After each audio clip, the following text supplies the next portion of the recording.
Parliament. So lots of relaxation has been given in the budget, and very stringent provisions also is made in the budget. Now our learned speaker will make the analysis on the budget. Now, without wasting my time, I hand over the mic to our President CA Vishnu Tulsian, who will provide the opening remarks. Thank you. Thank you, Chairman Vikas Bathwal ji. We have with us our learned speaker SS Gupta ji.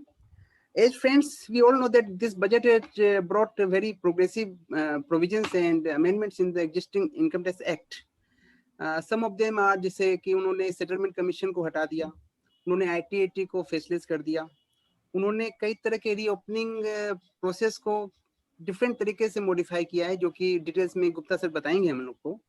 उन्होंने partnership firm में भी कई तरह के जो capital introduction होते थे और भी कई तरह उन्होंने चेंज किया, जिसका कि दूरगामी प्रभाव पड़ेगा हमारे आने वाले समय में। तो हम सारे प्रोफेशनल्स, चार्टर्ड अकाउंटेंट हो, कंपनी सेक्रेटरी हो, पोस्ट अकाउंटेंट, एडवोकेट, जो भी इस लाइन में प्रैक्टिस करते हैं, उन्हें इस बात की जानकारी होनी बहुत जरूरी है कि ये सब चीजें हमें लॉन्ग टर्म में कैसे अफेक्ट कर रही है। इसके लिए हमें एसएस गुप्ता सर से ज्यादा अच्छे कोई हमें स्पीकर नहीं मिल सकते, जो कि हम हर चीज को एक एक करके सॉल्व कर पाएंगे।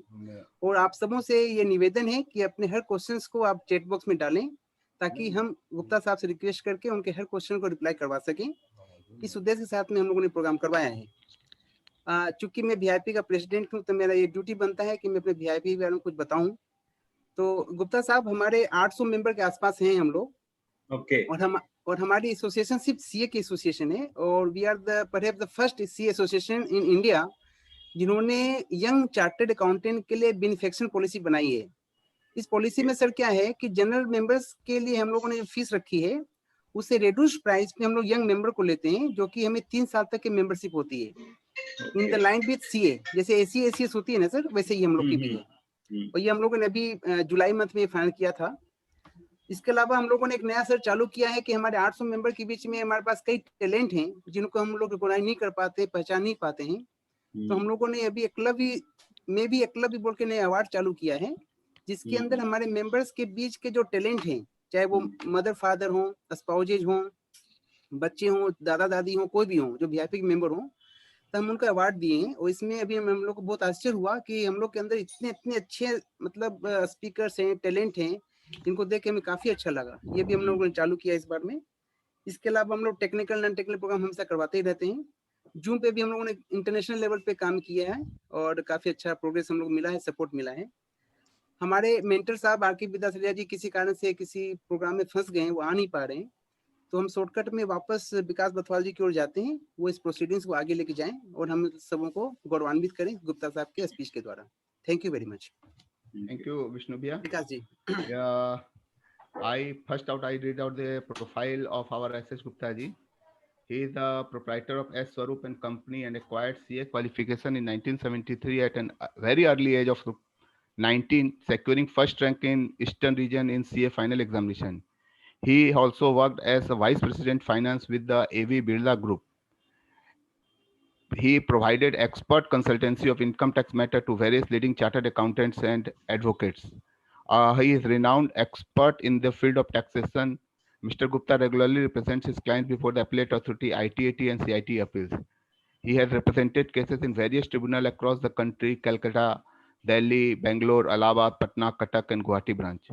Owing to his expertise and experience, he is a regular speaker in various seminars, Chamber of Commerce, Synopsium, organized by various industry bodies, Chamber of Commerce and ICI. He has addressed symposium in Singapore, Thailand, Nepal on topics like double taxation avoidance agreement.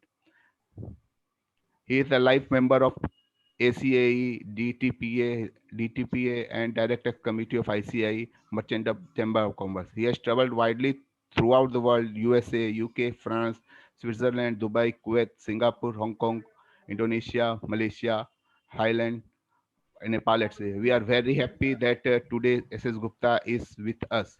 Now, without wasting much time, I hand over the mic to Sri SS Gupta ji to start his deliberation. Thank you, sir. Thank you, Vikas ji. President, Mr. Vishnu Tulsian. Audible? Am I audible? Yeah, sir.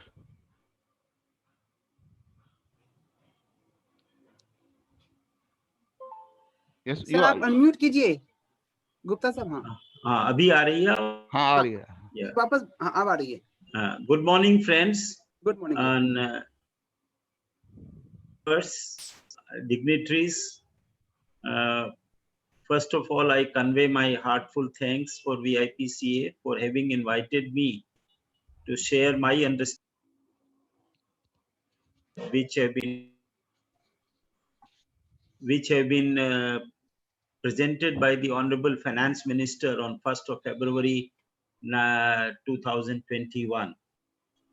Friends, far-reaching changes have been made in this budget, which we have to understand properly in order to understand the amendments and in order to carry out our professional assignments in a rightful and proper manner.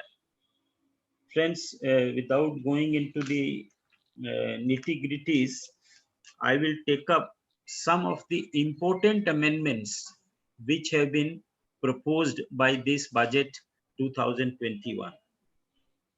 First of all, I start with amendments which has been carried out to section 43B and section 3615A. Friends, employers' contribution to Provident Fund, ESI and welfare funds, the deductibility is governed by section 43B. And the first proviso to 43B specifically states that if such contributions not paid during the year but pertaining to the year, if they are paid before the due date of filing of the income tax return under 139(1), then still they are allowed under 43B. Now, relying on this first proviso to section 43B, so far as employee contribution to Provident Fund, ESI and other welfare funds is concerned, that is covered by two provisions, 224 clause 10 and 3615A. As per section 224 clause 10, whatever contribution we receive from the employee is treated as a income of the concerned assessee, and on actual payment of such contribution within the due date as specified under the respective welfare legislation, that is PF Act or ESI Act, etc., that is allowed as a deduction. So, with greatest of respect to the various high courts, tribunals, and even Honorable Supreme Court, wherein a view was taken that even in the case of employee contribution, this proviso to section 43B is applicable, and if even employee contribution paid before the due date of filing of the IT return would be allowable as a deduction, and it will not be subject to any disallowance as contemplated under 3615A. That was the decision rendered by Honorable Calcutta High Court in the case of Vijay Sri Limited. This is reported in 224 Taxman page 12. Then relying on the Honorable Supreme Court decision in the case of Alom Extrusions, 319 ITR 306. Even Calcutta Tribunal in the case of Bhagwati Gases, 176 ITD 609, took a similar view. Then, sir, there was a decision of the Honorable Rajasthan High Court in the case of Rajasthan State Beverage Corporation Limited, wherein a similar view was taken. Now, against the decision of the Rajasthan High Court, the Income Tax Department preferred an appeal by way of a special leave petition, which was filed before the Supreme Court. And in the Supreme Court decision, which is reported in 84taxman.com 185, the Supreme Court dismissed the SLP filed by the Income Tax Department. Therefore, it got a seal of approval of the Supreme Court also. Now, in spite of all these decisions, now this budget has nullified these decisions rendered by various high courts, Supreme Court and Calcutta Tribunal. And they have stated that now they have inserted two explanations, one under 3615A and another under 43B. Now the explanation inserted under 3615A is For the removal of doubts, it is hereby clarified that the provisions of section 43B shall not apply and shall be deemed never to have been applied for the purposes of determining the due date under this clause. Exactly similar explanation has been inserted under section 43B. For the removal of doubts, it is hereby clarified that the provisions of this section shall not apply and shall be deemed never to have been applied to a sum received by the SSE from any of his employees to which the provisions of subclause 224(10) applies. Sir, the way these explanations have been worded, and then the memorandum explaining the provisions of the finance bill specifically says that these amendments will apply with effect from 1/4/21, assessment year 21-22 onwards. Therefore, my submission is that cases which relate to assessment year 2021, whether these explanations which have been inserted, whether it would be treated as a retrospective amendment. Therefore, the pending cases which will be decided after this post 1st February, whether these pending cases would be hit or affected by these proposed amendments. Sir, the revenue would say that it is for the removal of doubts. Then they are saying that shall be deemed never to have been applied. So this will be treated as retrospective, but with greatest of respect, there is a scope of argument in these cases. As the amendment is carried out with effect from 1/4/21, and it is not with effect from an earlier date, I for one would say that we can successfully argue that what is stated here, even if it is for removal of doubts, this should not be treated as retrospective. I take you to explanation to section 92B. 92B explanation was inserted by Finance Act 2012, but it was stated there with retrospective effect from 1/4/2002. There also it started with the expression for the removal of doubts. So even when you say that it is for removal of doubts, you need to specify the date from which it is retrospectively applicable. But here they have specifically stated that it is applicable with effect from 1/4/21. Therefore, according to me, the pending cases should not be hit by these proposed amendments. And you know, there will be a case of discrimination also, resulting into violation of the constitutional provisions, because already there are several decisions which have been decided or settled in favor of the SSEs, either at tribunal level or at High Court level or even at Supreme Court level. Now if you decide the similar cases, pending cases for those assessment years against the SSE, then it will be discriminatory. So according to me, a strong argument can be taken that it is not retrospective. Yeah, this was all about PF contribution and ESI contribution and other contribution to welfare funds. Now next, sir, slum sale, section 50B. Friends, as per section 2 subsection 42C, read with section 50 capital B, slum sale has been defined to mean the transfer of an undertaking as a result of sale for a lump sum consideration without values being assigned to individual assets or liabilities. Now, friends, what people started doing, people started revaluing their assets and liabilities before making a slum sale.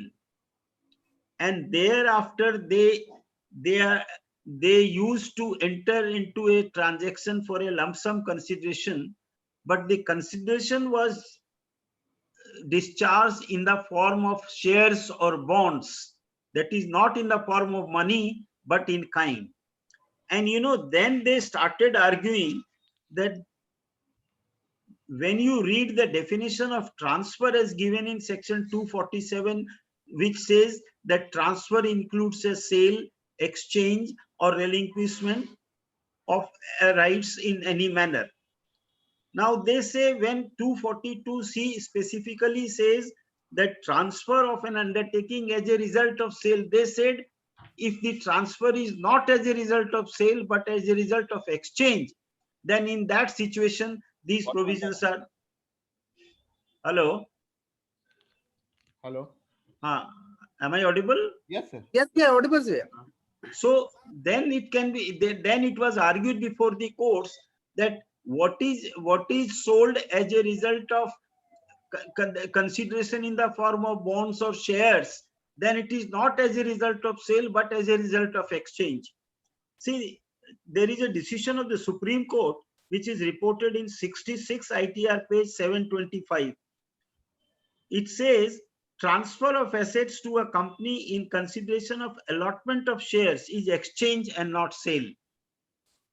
Logically, and then there is a decision of the Bombay High Court 365 ITR 258 where there was a transfer taking place in exchange of issue of preference shares and bonds. There was no monetary consideration, and the Bombay High Court held that it is a case of exchange and not a case of sale. So in case of 50B, read with 242C, people started planning in the manner that it is not a case of slump sale, but it is a case of slump exchange. And they escaped taxation because of these decisions of Supreme Court, Bombay High Court, and several other courts. Now they have said, they have made the amendment to nullify the effects of these decisions. Now, instead of the existing provisions saying transfer of an undertaking as a result of sale, now they say transfer of an undertaking by any means. Therefore, friends, this is to practice is nullification of the various good decisions or positive decisions as rendered by our Honorable Supreme Court or Jurisdictional High Court or the Jurisdictional Tribunal, as the case may be. Coming to the most important and the most radical amendments which have been carried out in this budget is in the scheme of reassessment and is in the scheme of assessment as a result of search and seizure. That is very vital, friends. Earlier, for the purposes of reassessment, we had section 147, 148, 149, and so on. And for search and seizure, we had the provisions of 153A, 153C, 153B, etc. Now they have combined these provisions and they have made major changes. I would say it's a total new scheme replacing the existing scheme, and it will have far-reaching implications in a positive way, which we should we shall try to understand in the limited time available at our disposal, friends. Now, the existing 147 starts with the expression if the assessing officer has reason to believe that income has escaped assessment. Now, the proposed 147 removes these expression if the assessing officer has reason to believe. Friends, all of us know that the expression reason to believe was interpreted by various judicial decisions, including our apex court, wherein the Supreme Court had stated that it has to be a case of reason to believe and not a reason to suspect. Therefore, unless and until the assessing officer had a reason to believe and not a reason to suspicion or doubt or surmises or conjecture, he could not have resorted the proceedings under 147 or 148. Now that is gone. Now there is no necessity of any expression of reason to believe. Now, another very important thing, you know, when it comes to, because these are harsh provisions, then these have to be, the letters of the law have to be read and understood as exactly given in the statute book. Friends, the current provisions, the existing provisions of 147 state that if there is a case of a income escaping assessment, the assessing officer shall assess such income and also any other income which comes to his notice during the course of reassessment proceedings. And there is a explanation 3 which says that even if in the course of reassessment, if certain new items of income comes to his notice, even though the reasons to believe did not include the escapement of such income which come to his notice during the course of reassessment proceedings, still he could have assessed it.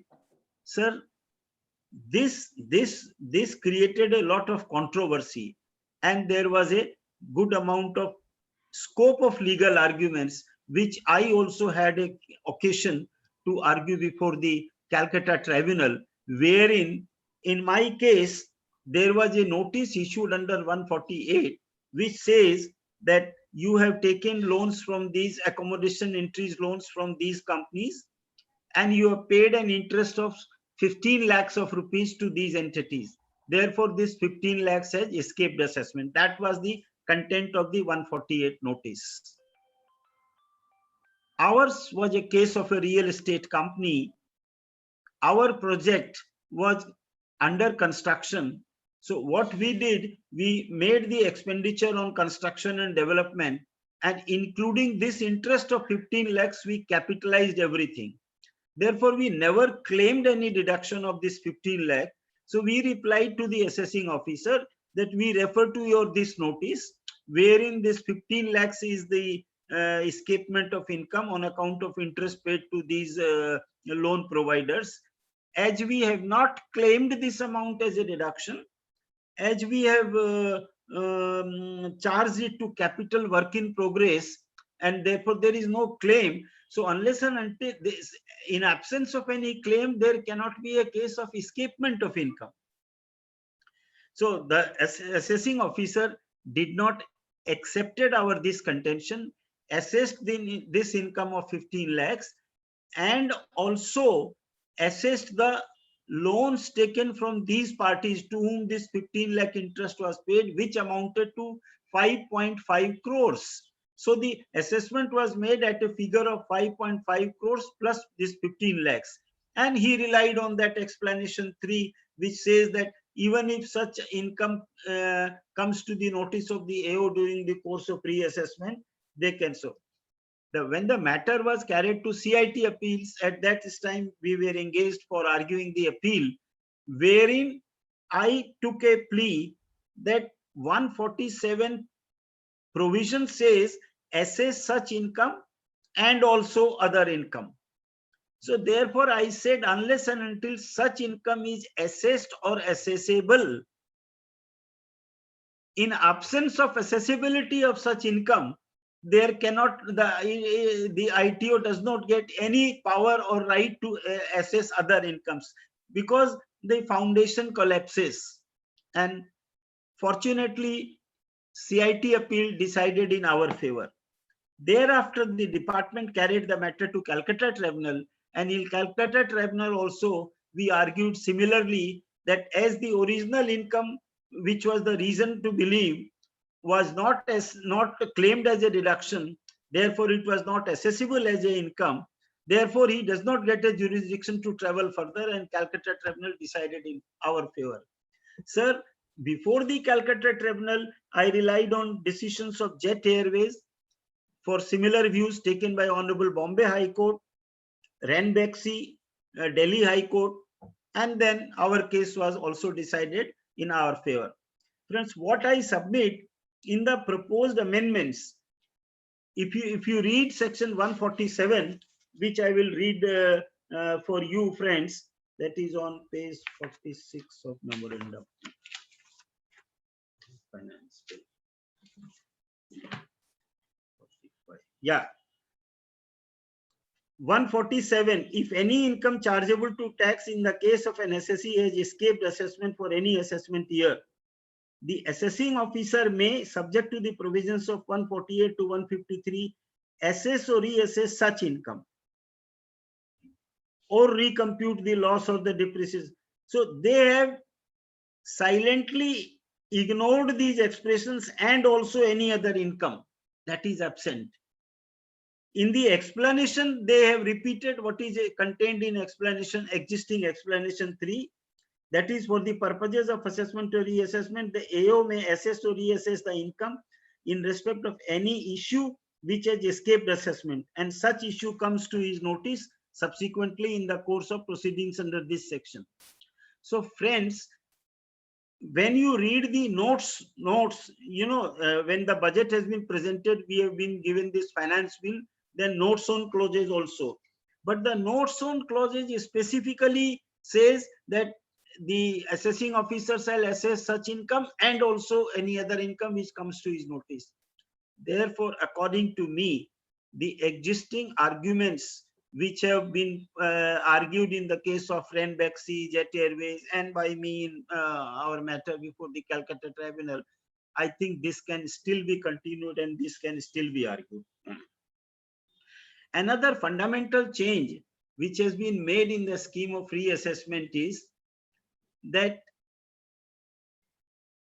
existing scheme, as per the Supreme Court decision in GK and Drive Shaft 259 ITR, in which it has been stated that on receipt of a notice under 148, we need to file a return, and then we can seek reasons for reopening. On receipt of the reasons, we can put our objections. The assessing officer is bound to dispose of those objections before he proceeds for making assessment. That is, before he proceeds to issue 143.2 or 142.1 notice. So this all has gone now, sir. Now they have introduced a new section 148 capital A. Now 148 capital A says that if the assessing officer has certain information in his possession which reveals that it is a case of escapement of income, then he needs to examine that, then he needs to issue a notice to the assessing officer providing an opportunity before he finally proceeds to issue a 148 notice. Now, first of all, let us consider what are the circumstances under which the assessing officer will be said to have information in his possession, which will authorize the assessing officer, which will lead that there is a case of escapement of income. They have considered 6 circumstances. First is, if there is a flagged information on the basis of risk management strategy as propounded by the board, that will be a system-based thing, that if in the case of a particular SSE, there are certain, they will come out with the criteria or parameters by which it will be considered that they will flag that information for a particular SSE. So that will be one of the reasons, one of the bases which will lead to a belief of escapement of income. Number 1. Number 2 is objection of the CAG. If in a particular case there is an objection from the Controller and Auditor General of India, that will also be a case of reason to believe that it is a case, that will also be a case of escapement of income, for which the assessing officer can issue a 148 notice.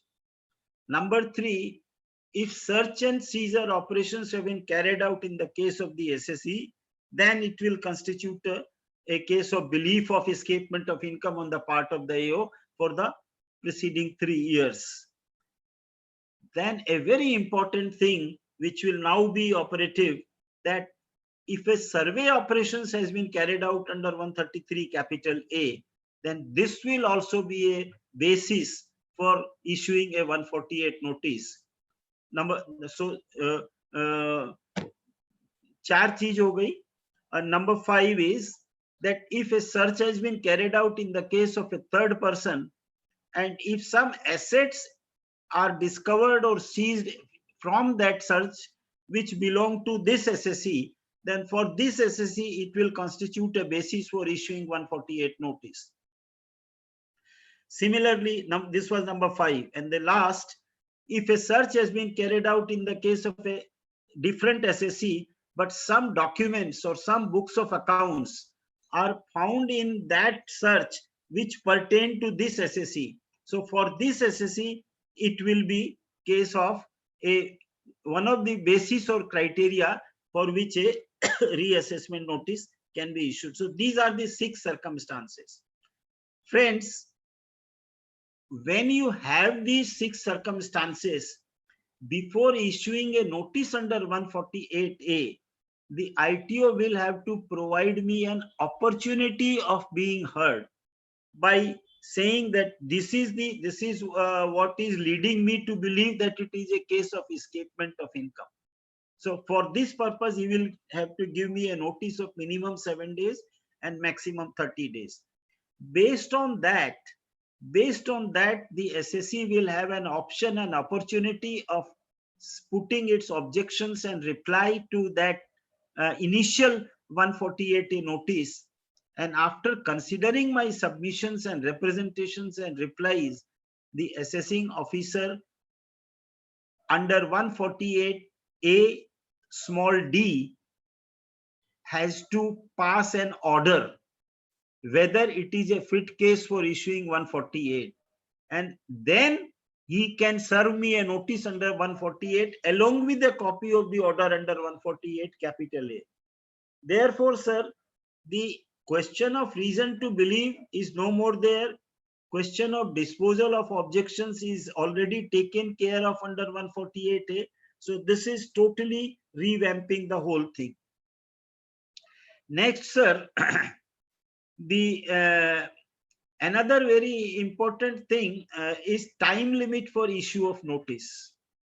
Now, as per the existing provisions, time limit is 4 years, 6 years, and 16 years. 4 years from the end of the assessment year where the income likely to exceed is within 1 lakh of rupees. 4 to 6 years where the escapement of income is exceeding 1 lakh of rupees. And when there is a, because of the existing proviso to 147, there is a failure to disclose the material facts for computation of income. And 16 years if it is a case pertaining to assets located outside India or interest of the SSC in entities outside India. So this 4, 6 and 16 year provisions as contained in section 49 is being replaced by the new section 149, which is containing 2 time limits. So this also makes very interesting reading according to me, which we all must understand. And so as per the proposed section 149 subsection 1, no notice under 148 shall be issued for the relevant assessment year if 3 years have elapsed from the end of the relevant assessment year, unless the case falls under clause B. So now 6 साल जो अभी limit है वो घटकर 3 साल हो गई है. Clause B says if 3 years but not more than 10 years have elapsed from the end of the relevant assessment year, unless the AO has in his possession books of accounts or other documents or evidence which reveal that the income chargeable to tax represented in the form of asset which has escaped assessment amounts to or is likely to amount to 50 lakh rupees or more for that year. So this is very, very important, which we must analyze and understand properly. 3 से 10 साल जाने के लिए the assessing officer must have in his possession books of accounts or other documents or evidence which reveal that the income chargeable to tax represented in the form of asset which has escaped assessment is more than 50 lakh of rupees. Now, suppose the assessing officer has evidence in possession of a marriage expenditure of more than 50 lakhs in one of the years, which is between 3 to 10 years, year 4 to year 10, that is after more than 3 years. Now, can he reopen under this? Sir, my submission is no. Why I tell you? The income chargeable to tax represented in the form of asset. What has been consumed, what has been spent, which is not represented in the form of any asset, even if it exceeds 50 lakhs, I am afraid, as per the existing provision, notice cannot be issued. I mean, suppose somebody has purchased an immobile property, or somebody has invested in shares or bonds, or somebody has invested in jewelry or any other asset. Now, if it is represented in the form of an asset, and if it has escaped assessment, then and only then this notice can be issued for this extended period of 3 to 10 years. Now, suppose 5 साल पहले आप foreign travel किए हैं, पूरी family members को लेके world travel किए हैं 2 महीने के लिए, 1 महीना के लिए, and you have spent more than ₹1 crore on that foreign travel, and that is not found recorded in your books of accounts, then in that situation, I for one would submit that reassessment notice cannot be issued because it is not represented in the form of assets. So that is a very important amendment according to me, which should be understood. So friends, now अब आप देखिए 150 existing 153A, 153C, all these provisions are applicable only for searches which are carried out up to 31st of March 2021. 1st April 21 onwards, those provisions are not applicable. They will be governed by the amended provisions of section 147, 148 and 149 as the case may be. So friends, this according to me are the summarized version of the provisions as they relate to reassessment and search and seizure. Now, another very important decision which has nullified a very important decision of Honorable Supreme Court. Friends, that is depreciation on goodwill. Friends, if you read the provisions of section 32(1)(2) and explanation 3 to section explanation 3 to section 32, that will give you a understanding that in respect of depreciation of buildings, machinery, plant or furniture being tangible assets, and know-how, patents, copyrights, trademarks, licenses, franchises, or any other business or commercial rights of similar nature, depreciation will be allowed as per the rates applicable. Now, friends, Honorable Supreme Court, in the case of Smiths Securities Limited, 348 ITR 302, in that decision, it was a case of amalgamation of certain companies with the SSE company, wherein a consideration which was much higher than the assets and liabilities taken over, and the excess consideration paid, the SSE treated it as goodwill and claimed a depreciation thereon. The matter traveled to the Supreme Court because the lower authorities were not in agreement that depreciation should be allowed. But the Honorable Supreme Court held that this excess amount is nothing but goodwill, and it is an intangible assets. They said that this falls within the last expression as contained in 32(1)(2), that is business or commercial rights of similar nature, applying the principles of ejus dem generis, which says that the last word should take its color from the preceding words, that is licenses, franchises, or trademarks, etc. And they said goodwill falls in this category as an intangible asset and is entitled to depreciation. Now, this budget has nullified the effect of the Supreme Court decision on Smith Securities Limited versus CIT, in this decision, they have said that post 1421, that is assessment year 21-22 onwards, no goodwill will not be treated as a block of asset. Goodwill will not be treated as an asset eligible for depreciation. It will be a capital asset which is not eligible for depreciation, and therefore on sale or transfer of such asset, you can claim capital gains. It will be taxed as a capital gain or loss, as the case may be. Now, there are assessees. I mean, I have been handling a matter where we have claimed crores of rupees under this, relying on this decision of Supreme Court in Smith Securities.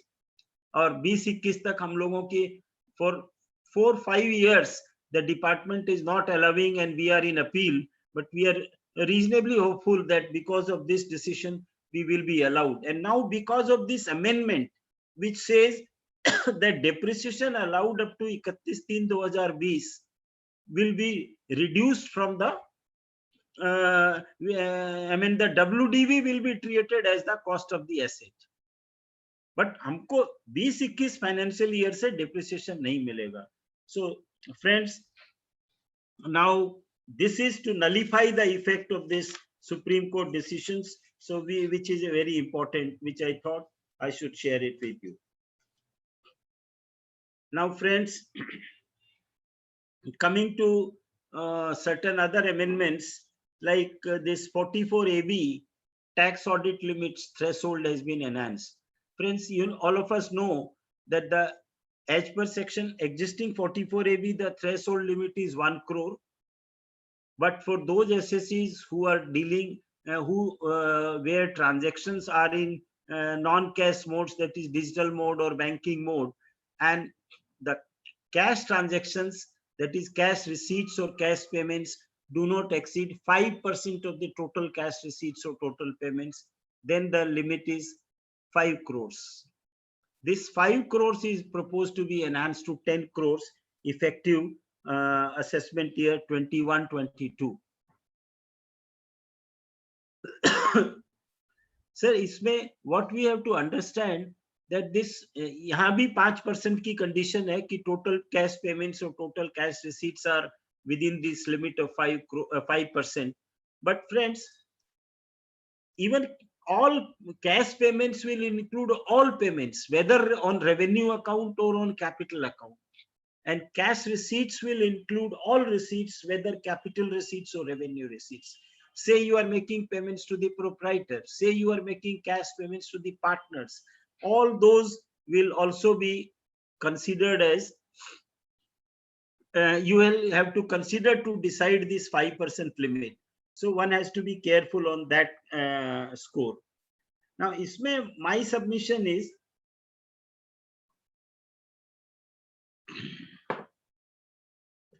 sir, आपने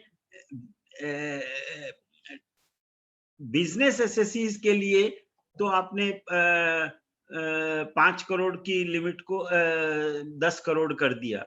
Now, sir, what happens to the professionals? The professional limit remains at 50 lakhs. Now, we professionals who audit the accounts of these business entities, you have said that the limit goes up to 10 crores. हम लोगों को जिनका हमारा 99% या 98% हमारा receipts और payments सारा banking mode या digital mode में है, we are still kept at that 50 lakhs level. Well, reasons are best known to the lawmakers who have not decided to tinker with the limits given for professionals for the tax audit purposes. Now, ULIP, proceeds of high premium ULIPs. Friend, as per 1010D, exemption for sums received under a life insurance policy, including bonus, is allowed where the premium payment does not exceed 10% of the capital sums assured in any year. Now, friends, under the provisions of 1010D or any other provision, there is no cap on the upper amount that can be paid for ULIPs. And high net worth individuals claim exemption by investing in ULIP with a huge premium because there is no cap provided there. Now there is a new explanation is being added, explanation 3 to section 1010D, which propose to provide that ULIP is nothing but a life insurance policy having components of both investment and insurance. And there is a new fourth proviso which is being provided, that exemption under 1010D shall not apply to any ULIP issued on or after 1st February 2021 if the amount of premium payable for any previous year during the term of the policy exceeds 2,50,000 rupees. Therefore, friends, now one can pay only 2,50,000 for ULIP in a year, so that he does not lose the benefit of exemption under 1010D. And then there is a new fifth proviso. If premium is payable for more than one ULIPs issued on or after 1st February 21, exemption will be available only if the aggregate premium of any of the ULIP does not exceed 2.5 lakh in any year. Friends, fourth and fifth proviso read together, a question arises in our mind whether this limit of 2,50,000 is the aggregate limit of payments for all the ULIPs which the SSE has, or is it ULIP?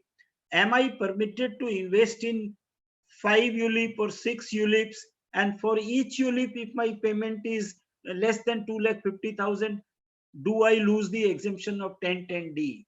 My submission is no, friends, you do not lose that, because if you read the provisions as it is drafted, that will give you a understanding that the way it has been understood is fairly correct. I'll just read it for you, which will make things more clear. That is reading this 1010D, fourth and fifth proviso. Yes, sir. Provided also, I'm reading the fourth proviso. Provided also that nothing contained in this clause shall apply with respect to any unit-linked insurance policy issued on or after.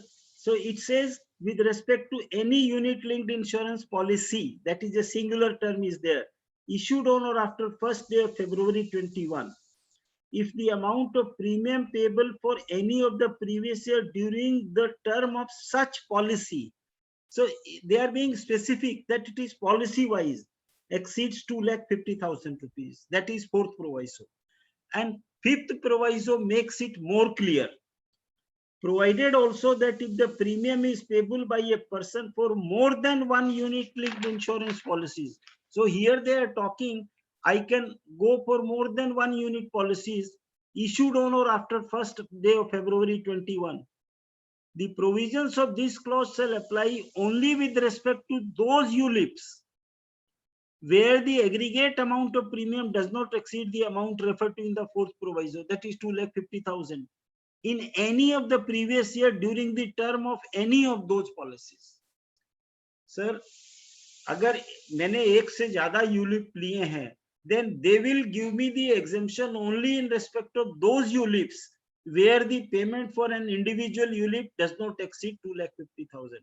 I think, I mean, PNB MetLife insurance persons had visited our office to have an opinion on this, and they concurred with what we had advised them, that it is ULIP wise and not the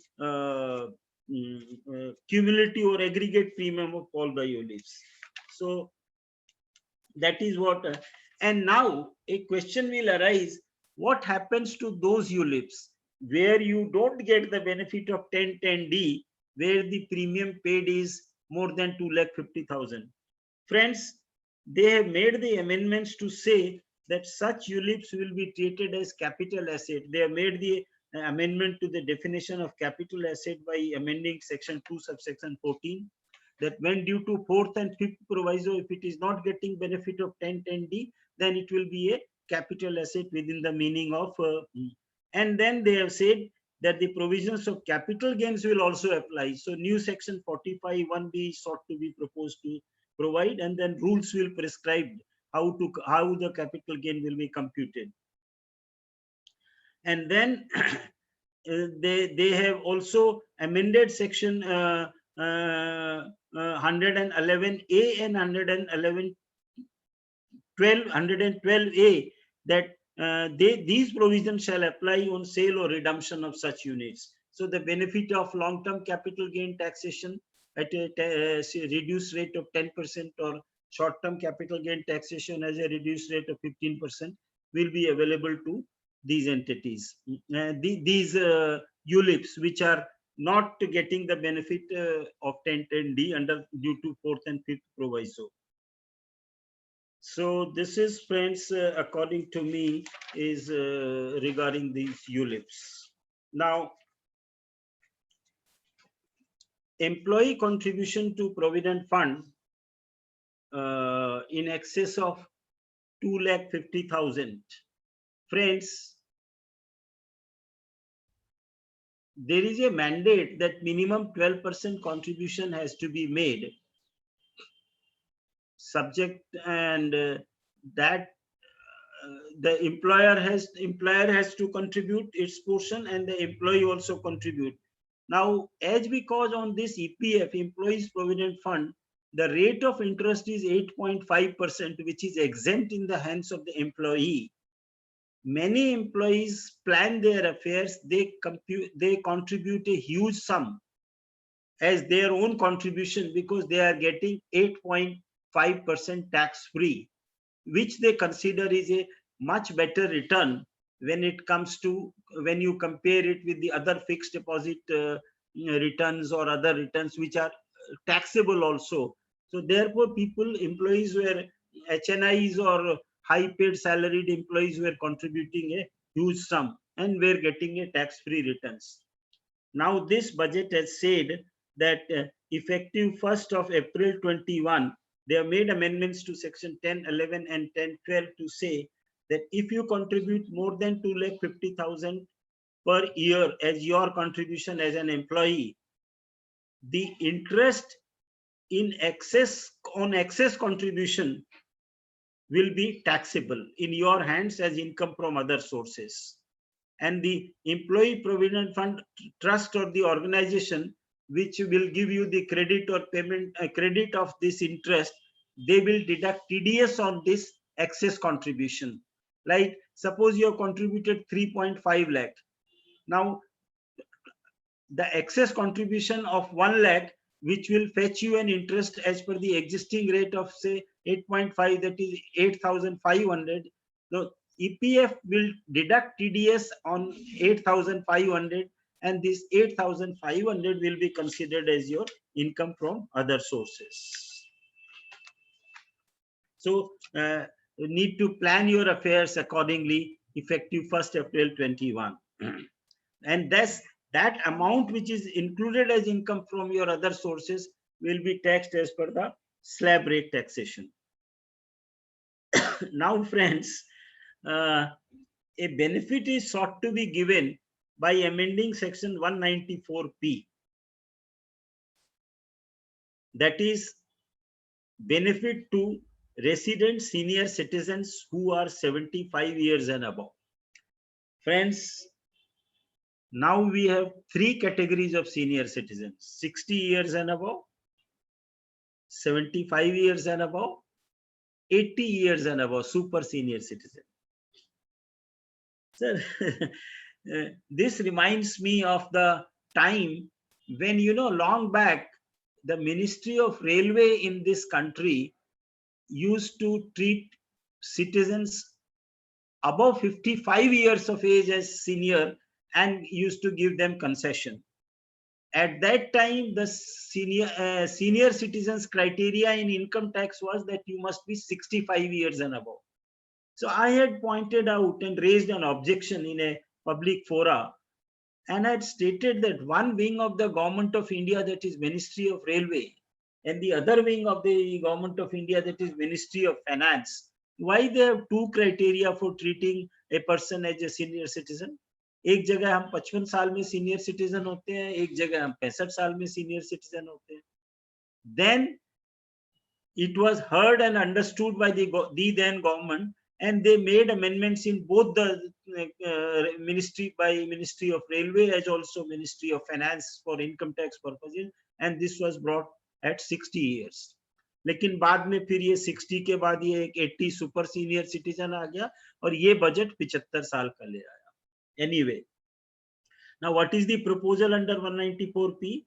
That if a senior citizen having age of 75 years or more, if they have only pension income and have some income by way of interest from bank, from the same bank in which this pension income is credited, then on furnishing of a declaration to the bank will deduct tax after allowing you the chapter 6A deductions and after allowing you the rebate under section 87A. And such senior citizen who is of 75 years or more, fulfilling these two criteria, will not be required to furnish their return. That is, provisions of 139 will not be applicable to them. Sir, आज जितने हम लोग 35 या 40 professional brothers who are in this seminar, can anybody tell me that you have any case or any SSC either in your own professional work or you know anybody कि ये 75 साल या इससे ऊपर है और इनकी ये पेंशन इनकम है और खाली उसी बैंक से इंटरेस्ट है? I have my doubts that whether you will, any one of you can say नहीं सर मेरे पास एक ऐसा केस है या मैं एक ऐसे आदमी को जानता हूं. सर 75 साल में जो 5 लाख रुपया या उससे ज्यादा का रिटर्न भरेगा, उसका कुछ इन्वेस्टमेंट भी होगा, उसकी कुछ डिविडेंड इनकम भी होगी, उसकी कुछ रेंटल इनकम भी हो सकती है. He might be having some bank interest from some other account also. Then they are saying we will come with a list of specified bank. खाली उसी स्पेसिफाइड बैंक में ही आपकी पेंशन आनी चाहिए, उसी स्पेसिफाइड बैंक में ही आपका बैंक इंटरेस्ट होना चाहिए. Well, I for one would feel कि on a pan India basis कोई 1500 केस आपको ऐसे मिले तो मिल जाए. I have my doubts whether people will be actually able to take benefit of this thing. Then friends, another TDS section which is proposed now is 194Q. Last year we saw 206C1H कि आप किसी को माल बेचते हैं तो आपको TCS collect करना पड़ेगा on fulfillment of the various parameters. Now they have said that even when you are purchasing goods from a person and making payment to that person or giving credit to his account on receipt of its invoice, then you need to deduct TDS as per the new section 194Q. The rate of TDS has been kept at 0.1%, that is a sum of 100 rupees on a payment or credit of 1 lakh or more. But the requirement is that you must purchase goods in excess of 50 lakhs from that person. And you yourself should be an entity whose turnover, sales or gross receipts in the preceding previous year should be in excess of 10 crore of rupees. Subject to fulfillment of these two conditions, that there is an obligation on your part to deduct TDS under 194Q on the lines TCS provisions were introduced in 206C1H.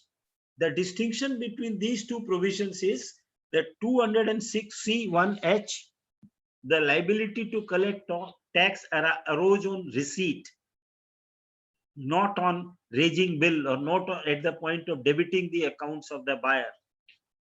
यहाँ पर the moment I make a payment or the moment I give a credit, whichever event is earlier, which is there in most of the TDS provisions, that a liability to deduct TDS under 194Q arise. Then it says that these provisions will not apply where tax is deductible under any other provisions of this act. Like say 194IA, when I am buying an immobile property, value of which is exceeding more than 50 lakhs, I am deducting tax under 194IA. Then in such a situation, TDS under 194Q may not apply. Then tax is collectible under 206C. Lekin there might be a situation where the seller is also likely to collect tax under 206C1H, and where the buyer is also liable to deduct tax under 194Q in respect of the same purchase and sale, with respect to the same buyer and seller. Then the law says, if that is the situation, then TDS will be deducted under 194Q and not under 206C1H.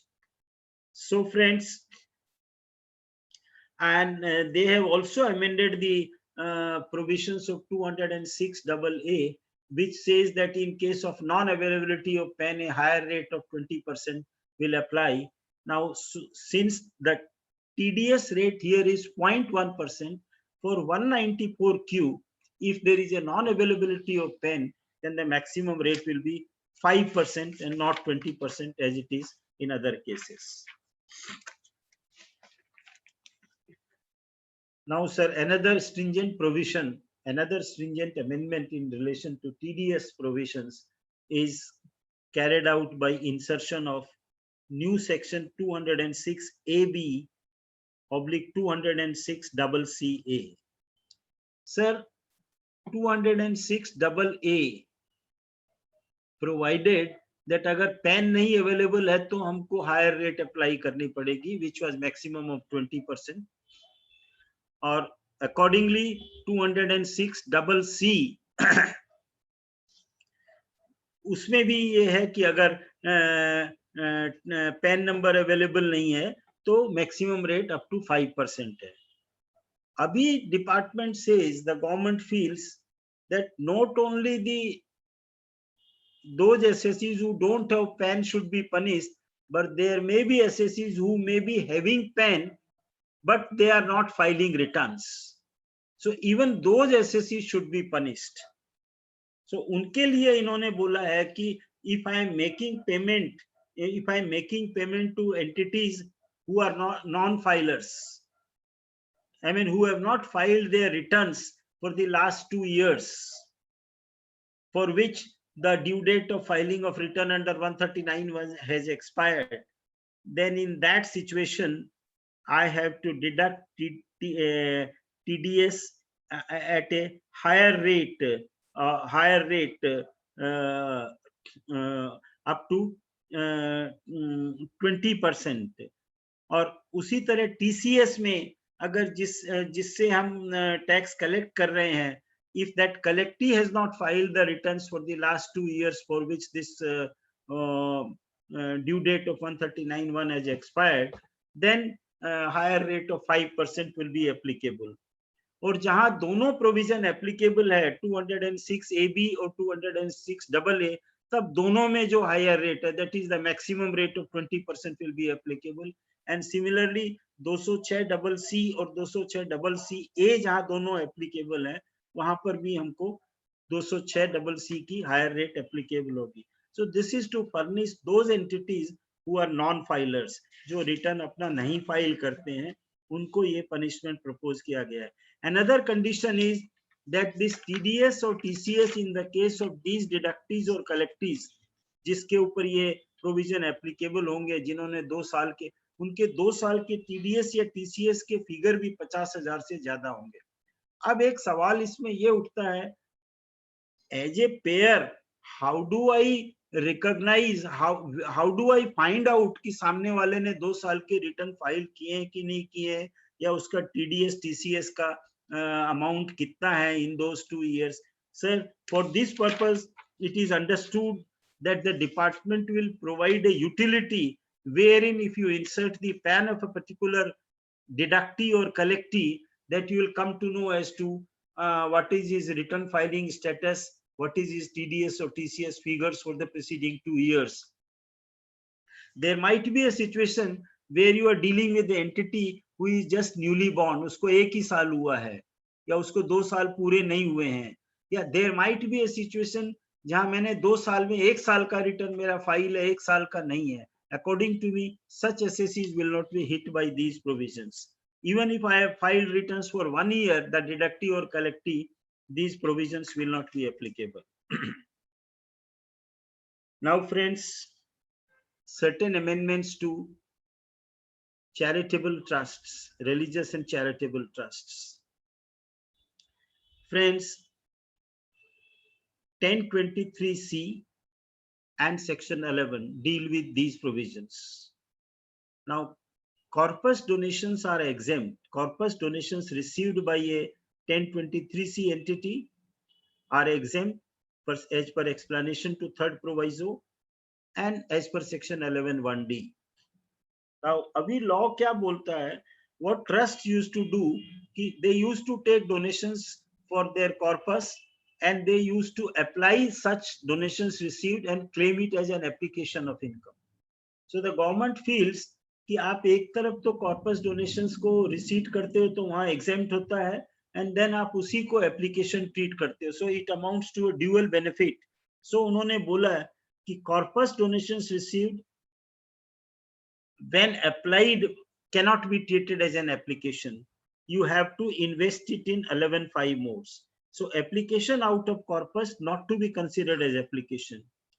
Only on deposit of such corpus donations in investments which are one of the 11(5) mode, the same shall be treated as an application for the year. Similarly, sir, many trusts or institutions used to borrow, or we used to take money on loan, and that amount was to be applied for charitable purposes, public charitable purposes and claimed as an application. तो उसके लिए भी इन्होंने बोला है कि application out of funds which have been borrowed or taken on loan will not be treated as an application for the purpose of 1023C or 11(1)(a). But when such loans are repaid, तब आपको application मिलेगा. पहले अभी क्या करते थे लोग कि लोन और बोरोइंग पे लेके उस पैसे को यूज करते थे तो एप्लीकेशन ट्रीट करते थे, और when such loans and borrowings were repaid तब भी एप्लीकेशन ट्रीट होता था, तो उनको डबल बेनिफिट मिलता था. Now they have stated that application out of borrowed funds or loans taken not to be treated as an application. Only when such amounts are repaid, then only. And repayment of loan has to be out of income of the trust or institution. आप 1 करोड़ रुपया loan लेके 1 करोड़ रुपया का loan repay करेंगे, that will not be treated as an application. And a very important amendment to nullify the effect of the judicial decisions rendered by various courts, including Supreme Court. पहले अभी क्या होता था कि now the trusts or institutions are required to spend 85% of their income of the year. Now, people who spend more than 85%, the excess application or the excess spent in excess of 85%, as per the court's decisions, including Apex Court, could be claimed or set off against the application of the subsequent year. तो उसका benefit हमको 85 से ज्यादा जो हम spend करते थे वो सब्सिक्वेंट ईयर्स में बेनिफिट ले सकते थे. Now that has been amended that both in the case of 1023C and 11 that cannot be taken. That is a very bold and major, that is a very major amendment according to me. Then sir, as per 1023C triple IAD and which deals with universities and educational institutions, and as per 1023C triple IAE which deals with hospitals. Now, if their receipts and income is up to 1 crore of rupees, then these institutions are not required to take registrations, are not required to undergo various formalities. Now, this limit of 1 crore was set by Rule 2BC. Now they have put the limit in the act itself, and by enhancing this limit from 1 crore to 5 crore. So that is a good gesture and good provision which will help the smaller trusts and smaller institutions. A very important amendment has been carried out for partnership firms, AOPs or BOIs. What people used to do, people used to revalue their assets and credit the excess amount arising on revaluation to the partner's capital account or the member's capital account, and then dissolve the entity and distribute it, resulting in no tax liability. Now that has been checked by making amendments to section 45 subsection 4 and by inserting section 45 for capital A.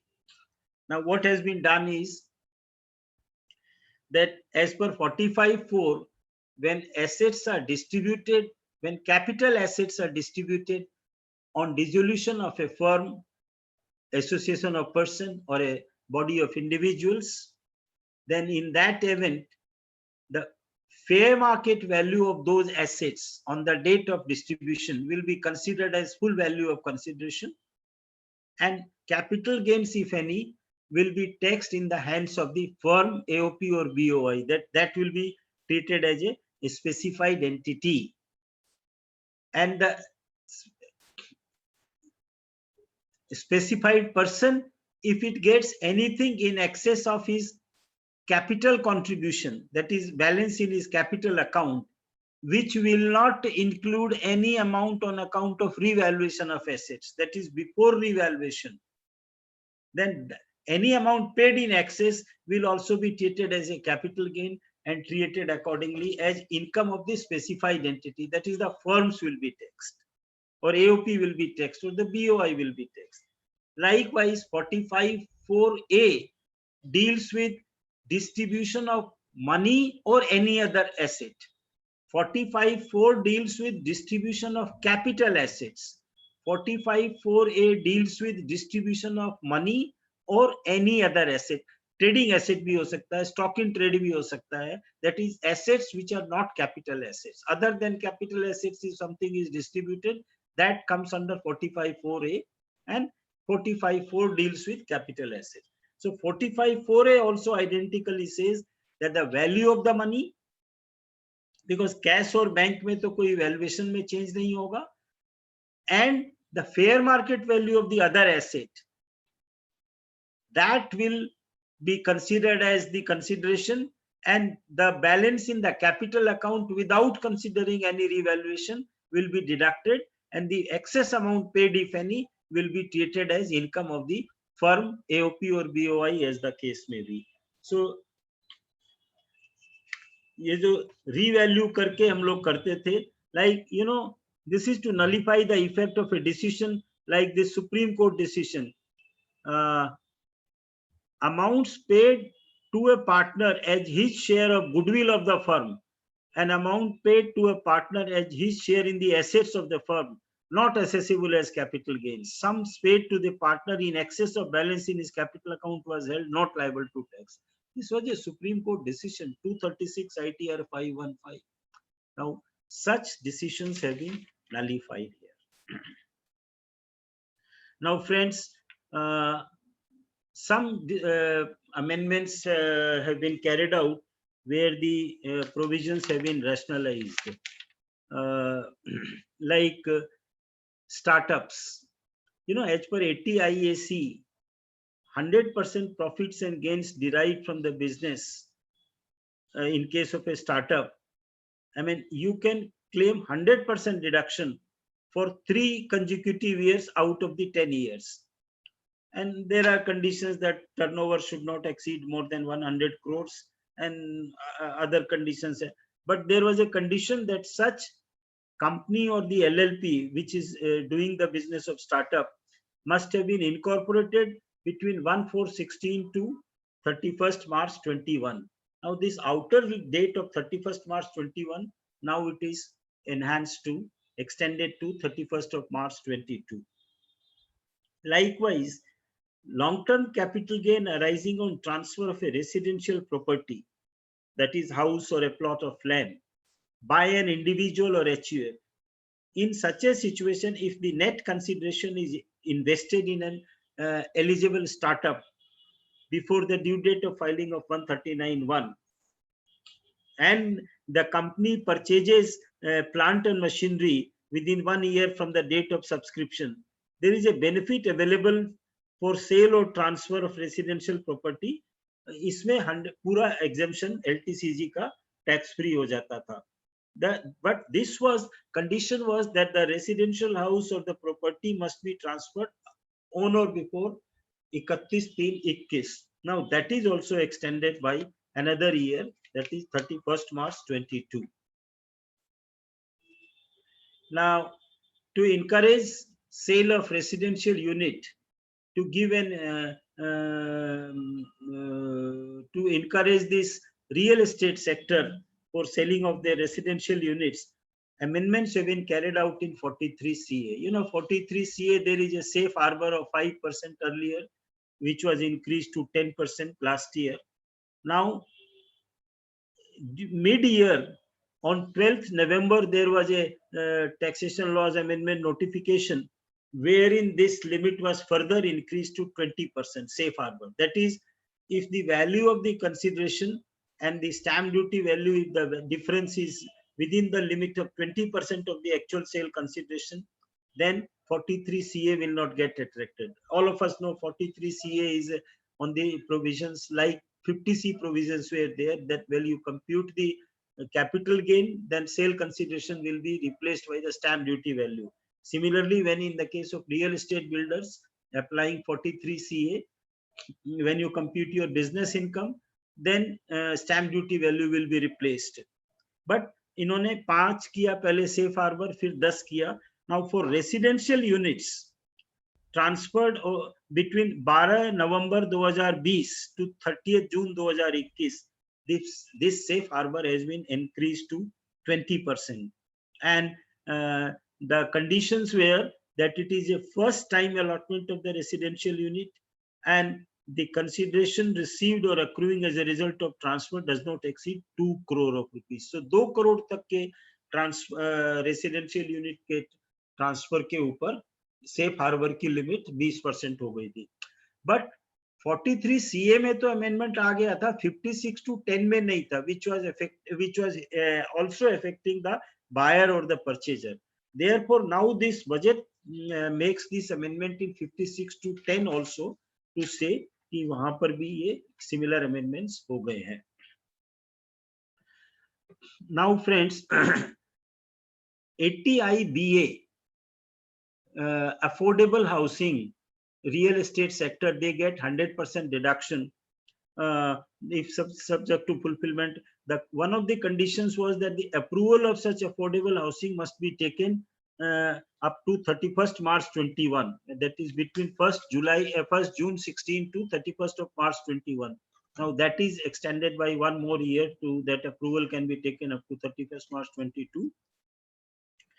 And the government is likely to come with the development and building of a rental housing project to give the benefit of 80IBA by incorporating a new provision, 80IBA subsection 1A. But the details of the scheme are yet to be notified, and detailed discussion can be done.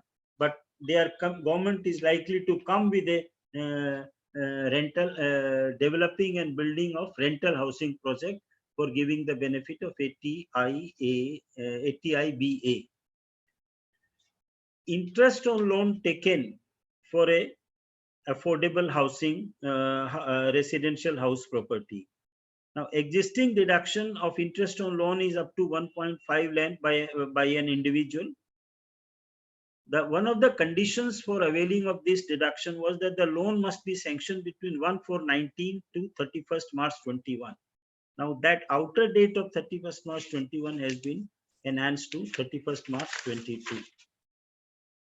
Now, sir, in view of the technology, in view of the every faceless assessment, in view of the various digital changes made by the government, the time limits of various provisions have been reduced. Like present time limit for filing a belated return under 139.4 or a revised return under 139.4 is that we can do so within 1 year from the end of the assessment year. Now, this time limit is sought to be reduced by 3 months. That is, now this belated return can be filed within 3 months prior to the end of the assessment year, or or before the completion of assessment, whichever is earlier. And a revised return can also be filed only within 3 months prior to the end of the assessment year or before completion. So 3 months time limits has been reduced. Now, likewise, the time limit for completion of assessment as per section 143 is also sought to be reduced. Now, the existing time limit is 12 months from the end of the assessment year. Now, that is also sought to be reduced to 9 months with effect from assessment year 21-22 onwards. So 21-22 के assessment दिसंबर 22 तक ही complete होने होंगे, 9 months from the end of the assessment year. Friends, the provisions of settlement commission is sought to be discontinued effective 1st February 21. I am not proposing to discuss the provisions of the settlement commission in greater detail, but briefly the provisions are that 1 फरवरी 2021 के बाद you cannot move any application to settlement commission. Now, the applications which have already been filed and admitted by settlement commission up to 31st January 2021 and which have been not declared invalid, they will be treated as pending applications. The government is likely to create an interim board to which all these pending applications will be transferred, and interim board will have all the powers which the settlement commission used to have for disposing such applications. So now they are coming with a new mechanism of providing immunity from penalties and prosecution for small cases. Small cases. Now, small cases, that is a dispute resolution committee. You know, friends, for transfer pricing matters, we already have a dispute resolution panel where the when the matter is referred to a TPO in case of a transfer pricing case, the SSE has an option to put its objection before filing a application to the DRP, dispute resolution panel, under 144C. Now they have said that for small SSEs where the returned income is 50 lakhs or less, and where the dispute or the variation proposed is 10 lakh or less, then one can, at the option of the SSE, they can go to the DRC. That is a new proposed section 245MA. Now, what cannot be considered by DRC is search cases or acquisition cases under 132A, or survey cases under 133A, or cases where information has been received from a country outside India under an agreement as per provisions of 90 or 90 capital A, or cases where SSE not eligible in case of in cases where there is a detention, prosecution, or conviction under various laws like COFE, POSA, etc., etc. Now, DRC has the power to reduce or waive any penalty imposable under the Act, or to grant any immunity from prosecution. Friends, the scheme for this dispute resolution committee is to be framed by central government, and board will also prescribe the conditions for eligibility. So detailed discussion can be done after these schemes and rules are framed. Friends, there is one more small amendment in 234C, interest for deferment of advance tax. Friends, if we defer the advance tax, then as per 234C हमको 3 महीने का 1% का interest इसमें payment करना पड़ता है. Now, last year the dividend distribution tax was omitted and it was made taxable in the hands of the persons receiving the dividend. Friends, taxability of dividend depends on declaration or receipt at the point. So how an SSE can envisage that whether a dividend would be declared or received? So taxability will arise only on declaration or receipt. Therefore, the law has been amended to say that if the due advance tax has been paid in the installment falling due after the date of declaration or receipt, then and only then the liability to pay 234C will arise. I think that is a logical and sensible proposed amendment. Vishnu ji, hello. Hello. Hello. Abhiya, hello. Abhiya. Vikas ji. sir. Should we start with some question answers? मेरे हिसाब से तो important जो मेरे समझ रहा था मैंने, I think it is हो गया है. और अब let us have some interaction or questions or issues from the participants. Those who have the question, please raise your hands. Hello. मैं unmute कर दूंगा उनको. Hello. सर कुछ chat box में कुछ questions हैं. हाँ बताइए, आप बोलिए मेरे को एक एक करके तो मैं respond करूंगा. Yeah. You read the question, I'll respond. Why merger is done, which is now before NCLT, the case of purchase method of accounting as per AS 14, the access paid to the transfer company is treated as goodwill. Right. What will happen to this asset which is unproductive and not creating any revenue directly?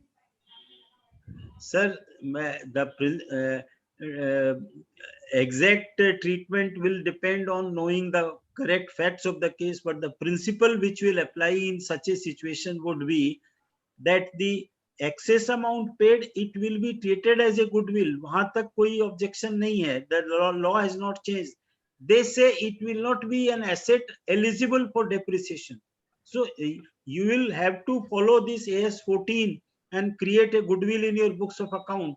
That goodwill will be treated as a capital asset liable to be taxed as a capital gain on sale or transfer in future. उस पे depreciation का benefit जो हम लोग लेते थे relying on this SWIFT securities decision, वो हमको नहीं मिलेगा 21-22 assessment year से.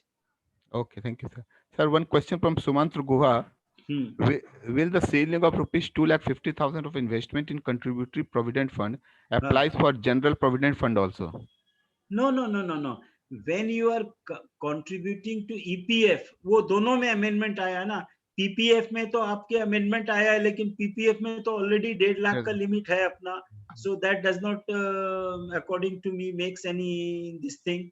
But as an employee, when I am contributing, चूंकि हमको 8.5% टैक्स फ्री वहां से मिलता था, तो उसके लिए गवर्नमेंट ने बोला कि भैया अब आप 2.5 लाख से ज्यादा कंट्रीब्यूट करोगे तो the interest on the excess contribution will be treated as income subject to TDS and subject to taxation at slab rate in your hands. Okay. Sir, one more question from Divyendu Banerjee, saying that with basic salary of rupees 2.5 lakh per month, one earn a remuneration of 30 lakhs. And 12% of employees' contribution is amounting to rupees 3.6 lakh. And here too, one has to pay tax on interest on 1.1 lakh. ठीक है. Are you are forcing 12% contribution and pay tax too? Very illogical amendment. I think if you look at the provident fund legislation, वहाँ 12% का mandatory contribution नहीं है. Mandatory contribution तो अभी 15,000 की salary तक है ना. So many employers even now, even as per the existing law, वो लोग 15,000 तक का 1,800 का ही कंट्रीब्यूशन करते हैं. तो 1,800 से ऊपर आपकी ऑप्शन है.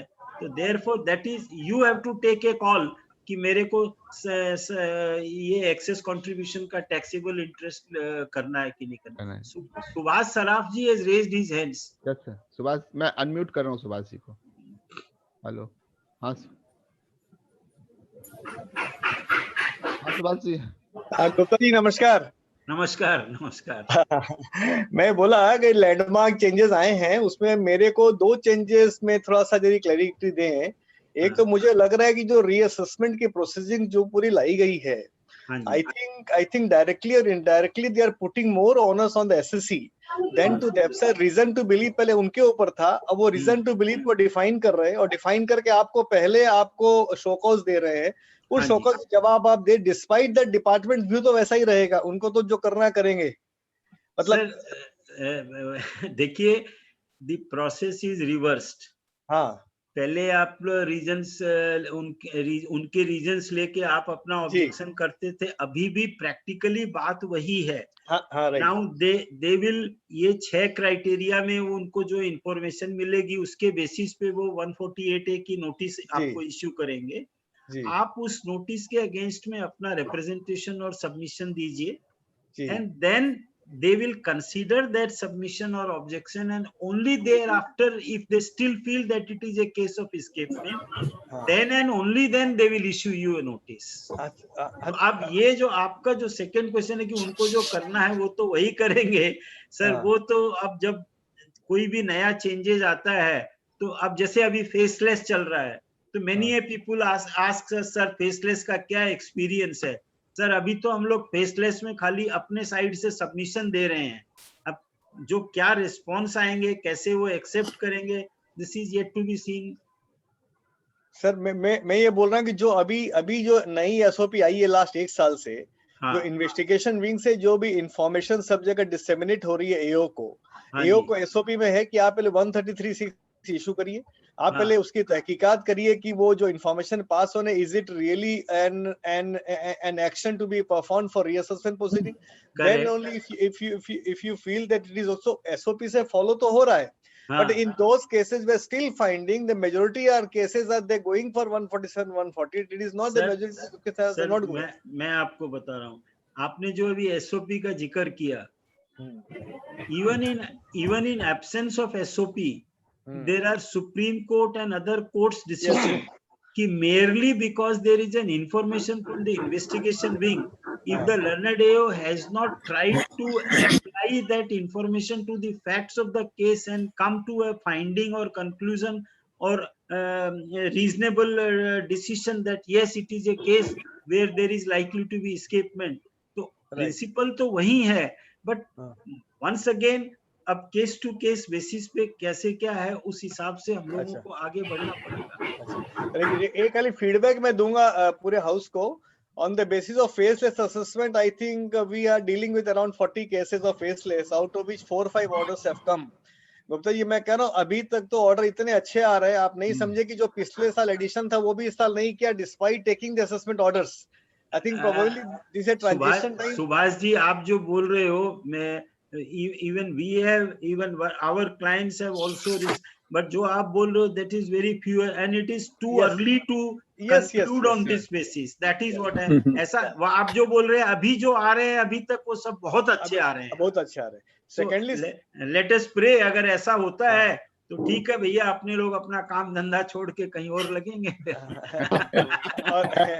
और वीआईपी स्टडी सर्कल को मैं ये बोलूंगा कि फेसलेस के अंदर जो अभी सारे प्रैक्टिशनर्स है, यदि वो इंफॉर्मेशन कलेक्ट कर सके, because they are still asking illogical questions, they are also still raising illogical queries under 142(1). They are still asking the queries which are already there on the system to unnecessarily enhance. I think a couple of principal CITs have taken this offensive and also have has raised the matter to the NESC system कि ऐसा query नहीं आना चाहिए। Of course, the resolve हो जाएगा in future, but I'm saying कि this experience should be shared for a better enhancement of face assessment. जरूर सुभाष भैया। सुमंत्रो आपने কিছু বলছিলেন? What I was trying to tell you, Gupta ji, was one government employee was telling me that there is no contributory PF, means the employer doesn't contribute and he only contributes himself. It is under general provident fund. So is there any cap also of that 2,50,000 if he invests 3,50,000 in place of 2,50,000 as per the example you gave?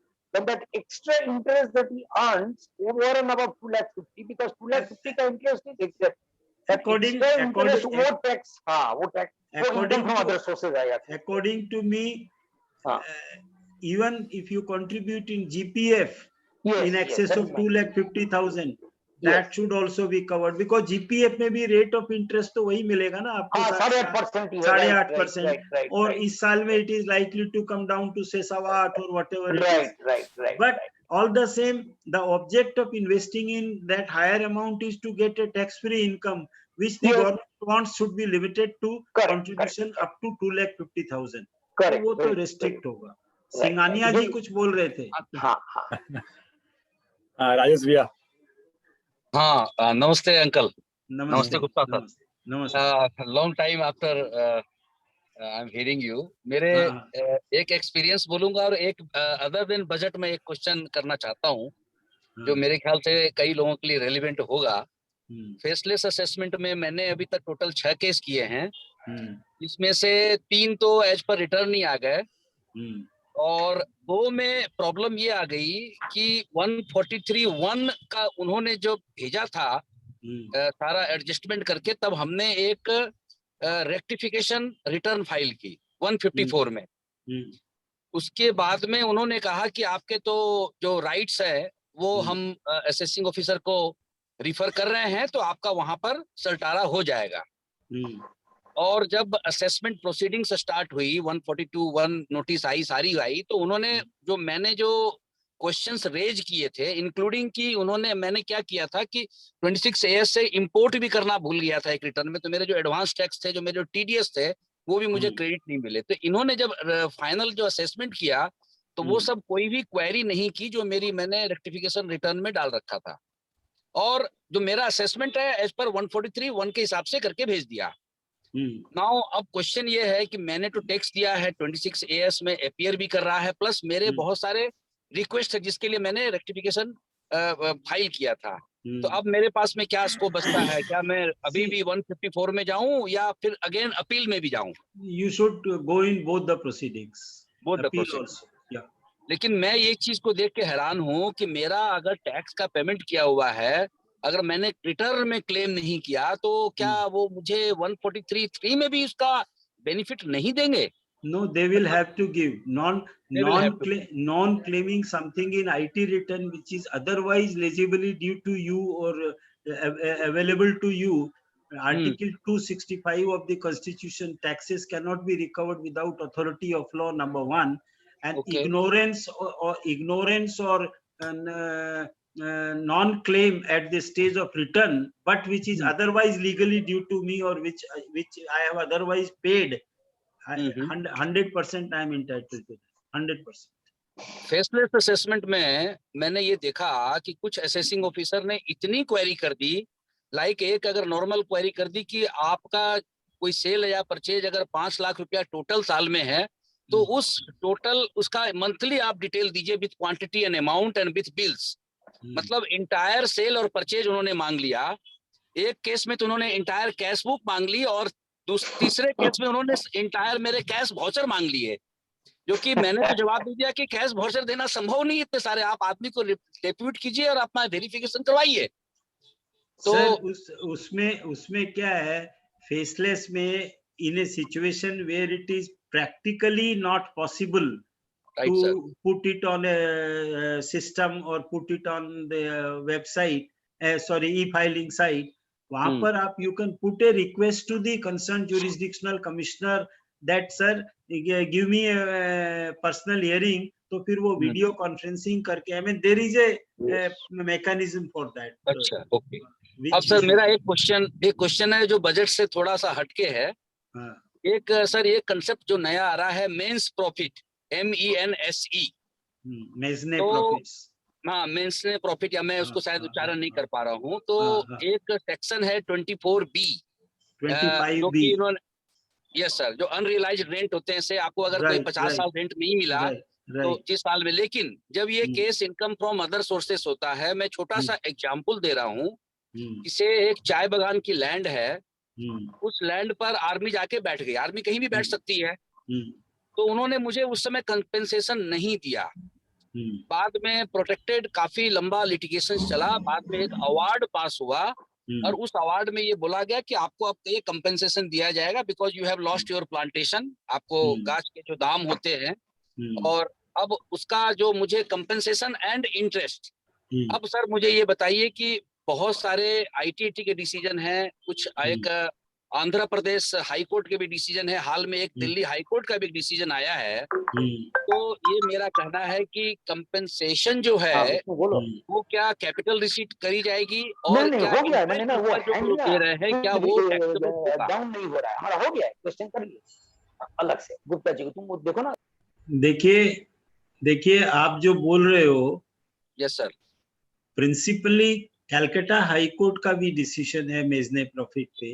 Yes sir, but it is dangerous for me to reply to your query on the basis of facts stated by you, whether Right, it is a case of measure profit or not, whether it is a capital receipt or revenue receipt.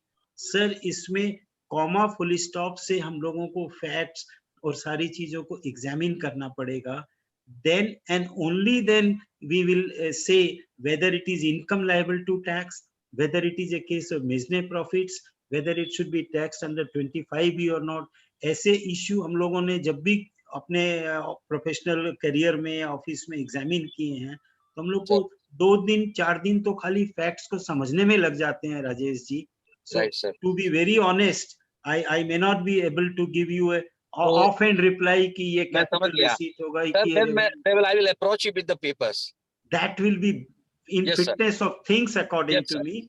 Don't take it कि ये मैं personally या professionally आपसे नहीं, मुझे ये लगता है कि काफी इसमें अवार्ड और लंबा है, तो one will have to go through all these documents first. देखिए the principle of the government is that what can be taxed must be income. Right. All receipts cannot be taxed. तो income है कि नहीं है, only and whether that income has accrued or arisen to me. So कई चीजें हैं इसमें जो जिसमें हमको डीप में घुस के और समझ के काम को करना पड़ेगा, then only you मेजने प्रॉफिट का अभी मैं just 2 days before Calcutta high court बोला कैपिटल रिसीट है। अब पहले मेजने प्रॉफिट है कि नहीं है, पहले हमको तो सारे फैक्ट्स को लेके पहले वहां पर जाना पड़ेगा। So therefore without taking it otherwise you need to understand it in correct perspective. ठीक है sir, okay, thank you sir, thank you so much. एक लास्ट क्वेश्चन है सुनील गनेरी वाले का। हाँ बोलिए। Whether query wherein partner receiving money from LLP after 5 years of conversion from a private limited company, partner cost of acquisition of share was ₹2 as against issue price of ₹100 by private limited company before conversion. After 5 years of conversion, partner received money from LLP which was credited to partner's current account out of share premium of private limited company. What will be the treatment of differential excess amount received by the partner? Same reply which I have given to Rajesh Singhania ji. Such factual questions cannot be replied offhand on the face of it without understanding the facts in correct perspective. Just a second. Hello. Yeah, thank you, sir. Any more questions? Hello. No more question. Vishnu भैया. Hello hello. हाँ विष्णु जी। हाँ, ये पूजा डोकाने जी का एक sir वो citation पूछ रही थी with respect to the case of builder age referred by the owner speaker in his deliberation in which 15 lakhs of interest was added to the income and Honorable Calcutta Tribunal given relief. See that is a decision, unreported decision argued by me in Calcutta Tribunal. So with the on ethical basis, I am not able to give you the, because that is not a reported decision. Had it been a reported decision, I have given you the citation. But Bombay High Court in the case of Ranbaxy Laboratories, Jet Airways, and Delhi High Court in the case of Ranbaxy Laboratories has also laid down similar proposals जो मैंने आपको बताए ये कि if the income which is subject matter of 148 notice is not taxed or not taxable, then in that case you cannot tax any other income. तो आप बॉम्बे और ये दिल्ली के हाई कोर्ट के रिपोर्टेड डिसीजंस अगर आप पढ़ लेंगे तो आपको this will be amply clear. I had also relied on these two decisions while arguing my matter before the Calcutta Tribunal. Okay, sir. Thank you, sir. Sir, Now, our IPP, our mentor Rajkumar Bidasaria ji wanted to say some few हाँ words. बोलिए. Bidasaria ji. हाँ विद्यासारी जी, unmute कीजिए विद्यासारी जी.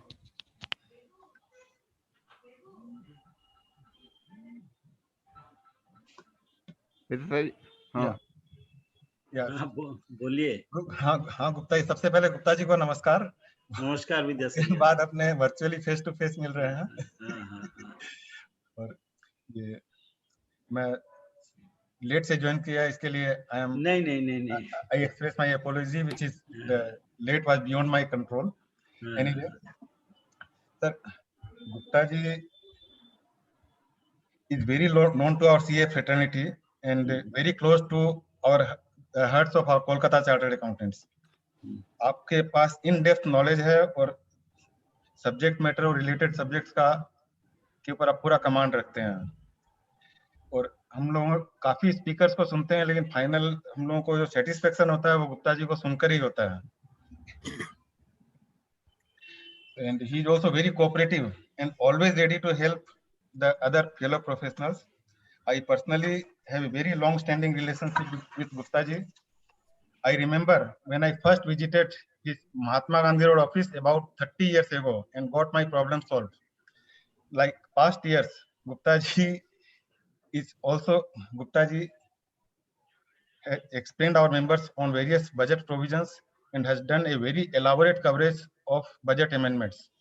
Now I want to give some highlights of VIP VIPCA activities.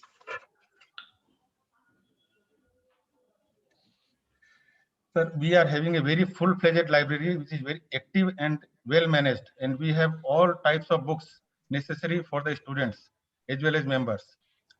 And we are the first giving benefit to the young chartered accountants, and they are being admitted as a member of VIPCA with a concessional rate. Sir, we have contributed for the first time to the Chartered Accountant Benevolent Fund.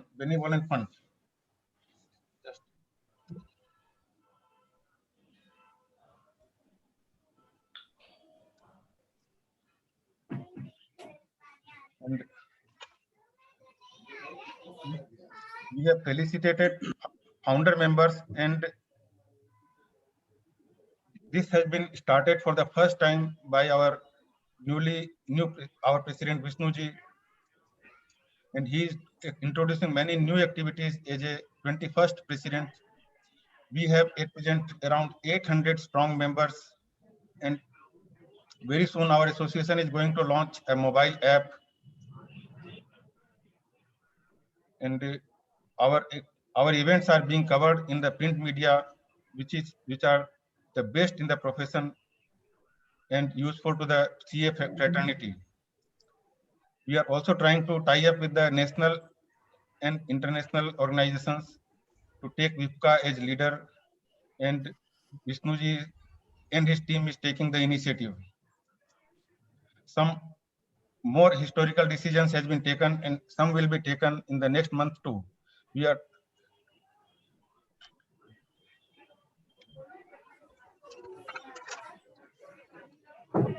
friends, our team VIPCA is regularly organizing seminars, study circle meetings, group discussion meetings in spite of the COVID problem, and is continuing since less than a year. And we are rather doing more activities. Our young, energetic, and dynamic team has done extremely well under the leadership of Vishnuji, and a very, very challenging situation has been faced by him. And this performance, this superior performance, has always been recognized by the VIPCA in the coming years. And our members as well as students will get benefit of VIPCA in the coming years.